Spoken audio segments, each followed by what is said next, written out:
नमस्कार ज्ञानदीप चैनल उपरे आपण मानक स्वागत। आज भिडियोटी जड़े सब्सक्राइबर पचारि प्रश्न उपर आधारित। मंगलसूत्र को किए एवं कहीं निर्माण करथिले, पुरुष माने कहीं मंगलसूत्र को धारण करती नहीं एवं कला मोती निर्मित जो मंगलसूत्र को वर्तमान प्राय समस्ते धारण करुछंती, सब महिला माने धारण करुछंती। सही मंगलसूत्र वास्तव में प्रकृत मंगलसूत्र ना से होछि शनिसूत्र। तेबे आसंतु जानिबा एही सब प्रश्नर उत्तर। मंगलसूत्र वैवाहिक जीवन एवं दाम्पत्यर प्रतीक। तेबे आम समाज में मंगलसूत्र को पिंधिबार परंपरा आसिला केउठु? गोटे झील उपरे विवाह पूर्व केबे कौन दायित्व न थाए, से आनंदर सहित हसी खेलिकी बड़ हुए, निज जीवन को अतिबाहित करुए। किंतु विवाह पर गोटे झील उपरे अनेक गुड़े दायित्व आसी जाए। से विवाह गोटे कन्यारू गोटे नारी रे परिणत हुए। शाशु घर को आसवा पर ताको अनेक गुड़े दायित्व को पूरा करने को हुए।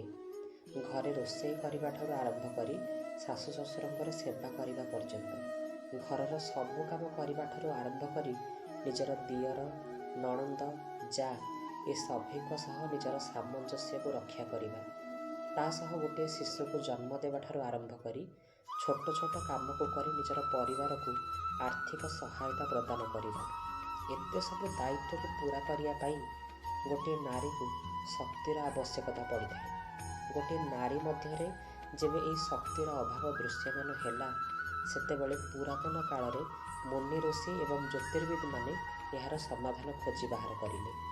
महिलांकर मध्य शक्तिर उच्च को वृद्धि करिवार गोटे ग्रह ही सक्षम, सी हेउछंती मंगल महाग्रह।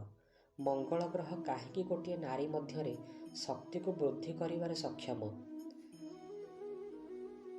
मंगल ग्रहर रंग नाली एवं आमर शरीर मध्य थिबा रक्त एवं हृत्पिंड को प्रभावित करिथांती। महिला मध्य रक्तहीनता सबुठारु अधिक देखा दिए। तासह महिला मध्य शक्ति एवं सहनशीलतार गुण को वृद्धि करिबारे मंगल महाग्रह सक्षम। कारण मंगल ग्रह हेउछंती निजे शक्ति एवं उत्साह तासह आत्मविश्वासर प्रतीक। ज्योतिष शास्त्र कही थाए प्रत्येक ग्रह आमर केही ना केही गोटे संपर्कीय माने संपर्कीय सह सामंजस्यता रखि थांती, संपर्कीय को प्रतिनिधित्व करती। जेमिति सूर्य महाग्रह आमर पिता एवं पूर्वजंकर प्रतिनिधित्व करिथांती। चंद्रमा महाग्रह आमर माँ एवं माउसींकर स्थान, तासह बुध महाग्रह भौणी शाली एमानंकर स्थान को प्रतिनिधित्व करिथांती। बृहस्पति महाग्रह आमर दादा काका गुरु एवं देवतांकर स्थान को प्रतिनिधित्व करिथांती। शुक्र महाग्रह पुरुषंकर जातकरे स्त्री एवं शनि महाग्रह काका मामू आमर चाकर सेवक ए समस्तकर स्थान को प्रतिनिधित्व करती। राहु महाग्रह शला शाली भेणई एवं ससुर एमानकर स्थान को प्रतिनिधित्व करती। तासह केतु महाग्रह आमर संतान पुओ बा झियो एमानकर स्थान को प्रतिनिधित्व करती।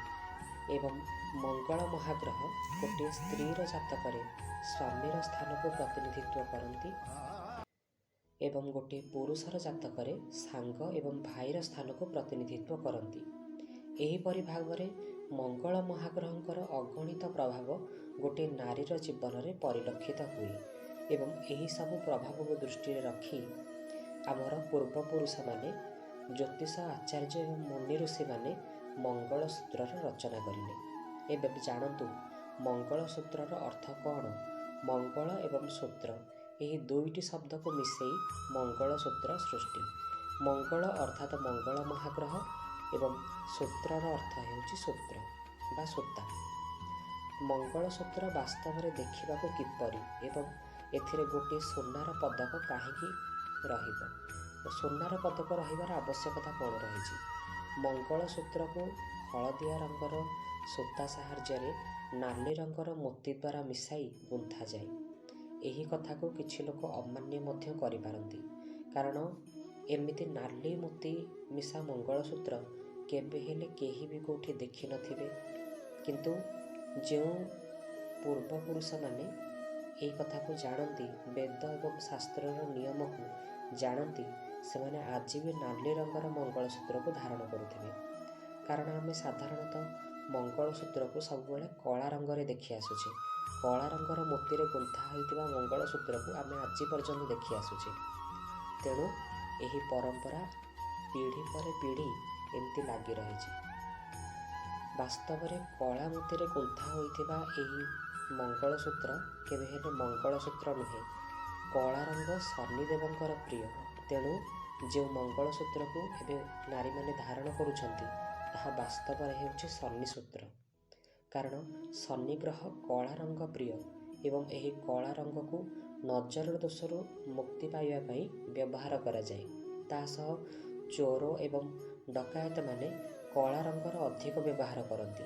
କାରଣ ଚୋରି କରିବା ପାଇଁ ମନରେ ସାହସ, ଚାଲାକି, ବିଶ୍ୱାସଘାତକତା, ଧୋକା ଏବଂ ଛଳର ଆବଶ୍ୟକତା ପଡ଼ିଥାଏ ଏବଂ କଳା ରଙ୍ଗକୁ ଧାରଣ କରିଲେ ଏହିସବୁ ଗୁଣରେ ବୃଦ୍ଧି ହୁଏ। ଶନିଦେବଙ୍କର ଯେଉଁ କଳା ରଙ୍ଗ ରହିଛି ତାହା ଏହିସବୁ ଗୁଣକୁ ବୃଦ୍ଧି କରିବାରେ ସକ୍ଷମ। ଆଜିକାଲି ସ୍ୱାମୀ ସ୍ତ୍ରୀର ସମ୍ପର୍କରେ ସବୁଠାରୁ ଅଧିକ ଅବିଶ୍ୱାସ ଏବଂ ଧୋକା ଦେଖିବାକୁ ମିଳୁଛି କେବଳ ଏହି ଶନିସୂତ୍ର ପାଇଁ। କିନ୍ତୁ ଆମର ବେଦ ଏବଂ ଶାସ୍ତ୍ରକୁ ଯେଉଁମାନେ ଭଲ ଭାବରେ ଜାଣନ୍ତି, ଯେଉଁମାନେ ମାନନ୍ତି, ସେମାନେ ଆଜି ବି ନାଲି ମୋତିଯୁକ୍ତ ମଙ୍ଗଳସୂତ୍ରକୁ ହିଁ ଧାରଣ କରିଥାନ୍ତି। ମଙ୍ଗଳସୂତ୍ର ମଧ୍ୟରେ ସୁନାର ପଦକ ବୃହସ୍ପତିଙ୍କର ଆଶୀର୍ବାଦ ପାଇଁ ଧାରଣ କରାଯାଏ। ତା ସହ ନାରାୟଣ ମଧ୍ୟ ସ୍ୱର୍ଣ୍ଣରେ ବାସ କରନ୍ତି। ତେଣୁ ନାରାୟଣଙ୍କର ଆଶୀର୍ବାଦ ପାଇଁ ମଧ୍ୟ ଗୋଟିଏ ସୁନାର ପଦକକୁ ମଝିରେ ରଖାଯାଏ। ଯେଉଁମାନେ ସୁନାର ପଦକକୁ ଧାରଣ କରିବା ପାଇଁ ଅସମର୍ଥ, ସେମାନେ କେବଳ ଗୋଟିଏ ହଳଦିଆ ସୂତାରେ ନାଲି ମୋତିକୁ ମିଶାଇ ପିନ୍ଧିପାରିବେ। ଯଦି ମଙ୍ଗଳସୂତ୍ରକୁ ଧାରଣ କରିଲେ ବୈବାହିକ ଜୀବନ ସଫଳ ହୁଏ, ତେବେ ପୁରୁଷମାନେ କାହିଁକି ମଙ୍ଗଳସୂତ୍ରକୁ ଧାରଣ କରନ୍ତି ନାହିଁ? ଏହାର ଉତ୍ତରକୁ ବି ଜାଣି ରଖନ୍ତୁ। ଯେମିତି ଗୋଟିଏ ସ୍ତ୍ରୀର କୁଣ୍ଡଳୀରେ ମଙ୍ଗଳ ହେଉଛନ୍ତି ସ୍ୱାମୀ ଏବଂ ଦାମ୍ପତ୍ୟ କାରକ ଗ୍ରହ, ସେହିପରି ପୁରୁଷଙ୍କର କୁଣ୍ଡଳୀରେ ଶୁକ୍ର ମହାଗ୍ରହ ହେଉଛନ୍ତି ସ୍ତ୍ରୀ ଏବଂ ଦାମ୍ପତ୍ୟ କାରକ ଗ୍ରହ, ମଙ୍ଗଳ ନୁହନ୍ତି। ତେଣୁ ମଙ୍ଗଳସୂତ୍ରକୁ ଧାରଣ କରିବାର କୌଣସି ଆବଶ୍ୟକତା ହିଁ ନାହିଁ ଏବଂ କୌଣସି ନିୟମ ମଧ୍ୟ ନାହିଁ। ନିଜର ବୈବାହିକ ଜୀବନକୁ ଭଲ ଭାବରେ ବଞ୍ଚିବା ପାଇଁ ହିଁ ଦାମ୍ପତ୍ୟ କାରକ ଗ୍ରହଙ୍କୁ ସନ୍ତୁଷ୍ଟ କରିବାକୁ ପଡ଼େ। ତେବେ ପୁରୁଷମାନଙ୍କର ଦାମ୍ପତ୍ୟ ଏବଂ ବୈବାହିକ ଜୀବନକୁ ସୁଖୀ ରଖିବାରେ ଶୁକ୍ର ମହାଗ୍ରହ ହେଉଛନ୍ତି ଦାୟୀ। ତେଣୁ ମୁନି ଋଷିମାନେ ପୁରୁଷମାନଙ୍କୁ ତାଙ୍କର ବୈବାହିକ ଜୀବନକୁ ଭଲରେ ବଞ୍ଚିବା ପାଇଁ ଗୋଟିଏ ସୂତ୍ର ପ୍ରଦାନ କରିଲେ। ତାହା ହେଉଛି ଯତ୍ର ନାର୍ଯ୍ୟସ୍ତୁ ପୂଜ୍ୟନ୍ତେ ରମନ୍ତେ ତତ୍ର ଦେବତାଃ। ମାନେ ଯେଉଁଠାରେ ଗୋଟିଏ ନାରୀକୁ ସମ୍ମାନ ଦିଆଯାଏ, ଯେଉଁଠାରେ ନାରୀକୁ ଆଦର କରାଯାଏ, ସେହିଠାରେ ସମସ୍ତ ଦେବାଦେବୀ ବାସ କରନ୍ତି। ଏହି କଥାକୁ ଯେଉଁ ପୁରୁଷ ମାନିଥାଏ ସେ ସର୍ବଦା ଶାନ୍ତିରେ ରହେ। ନାରୀକୁ ସମ୍ମାନ ଦେଲେ ହିଁ ଶୁକ୍ର ମହାଗ୍ରହ ପ୍ରସନ୍ନ ହୁଅନ୍ତି। ତା ଛଡ଼ା ପୁରୁଷଙ୍କ କୁଣ୍ଡଳୀରେ ମଙ୍ଗଳ ଗ୍ରହ ହେଉଛନ୍ତି ଭାଇ ଏବଂ ବନ୍ଧୁର କାରକ। ସେଥିପାଇଁ ପୁରୁଷଙ୍କୁ ମଙ୍ଗଳସୂତ୍ର ଧାରଣ କରିବାର କୌଣସି ଆବଶ୍ୟକତା ନାହିଁ। କଳା ମୋତିର ମଙ୍ଗଳସୂତ୍ରକୁ କଦାପି ଧାରଣ କରନ୍ତୁ ନାହିଁ। ତା ସହ ନାଲି ମୋତିର ମଙ୍ଗଳସୂତ୍ରକୁ ଧାରଣ କରନ୍ତୁ। ମଙ୍ଗଳବାରରେ କଦାପି ନୂଆ ମଙ୍ଗଳସୂତ୍ରକୁ ଧାରଣ କରିବେ ନାହିଁ, ଏହା ଅଶୁଭ। ଆଶା କରୁଛି ଆପଣମାନେ ନିଜର ପ୍ରଶ୍ନର ଉତ୍ତର ପାଇଥିବେ। ଜଣେ ସବସ୍କ୍ରାଇବର ପଚାରିଥିବା ଗୋଟିଏ ପ୍ରଶ୍ନକୁ ଆଧାର କରି ହିଁ ଏହି ଭିଡ଼ିଓକୁ ଆଜି ମୁଁ ତିଆରି କରିଛି। ଏହି ଭିଡ଼ିଓ ଉପରେ ଆପଣମାନେ ନିଜର ମତାମତ ନିଶ୍ଚୟ ଦେବେ। କମେଣ୍ଟ ସେକ୍ସନରେ କିଛି ନିଶ୍ଚୟ ଲେଖିବେ। ଯଦି ଆପଣମାନେ ଆମ ଚ୍ୟାନେଲ ଉପରେ ନୂଆ, ତେବେ ଏମିତି ଭିଡ଼ିଓ ସବୁ ଦେଖିବା ପାଇଁ ଆମ ଚ୍ୟାନେଲକୁ ସବସ୍କ୍ରାଇବ୍ ନିଶ୍ଚୟ କରିବେ।